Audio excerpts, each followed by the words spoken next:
Tapos mo lang maligo. Dito ka naman nakasalampak sa labas. Dito ka lang sa labas. Malamig dito. Mahangin. Mainit sa loob. Kawawa naman. Siya tumambay sa labas. Tumambay siya kay mama. So, buntis na pusa.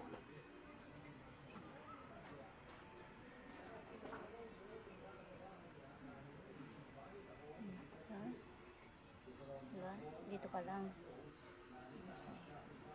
Kaliligo lang. Yung mga ano niya, mga maliliit.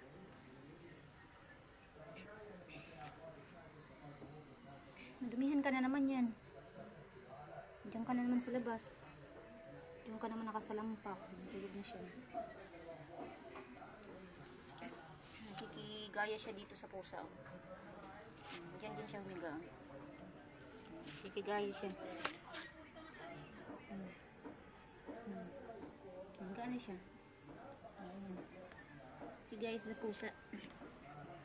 Pumilira din siya sa pusa.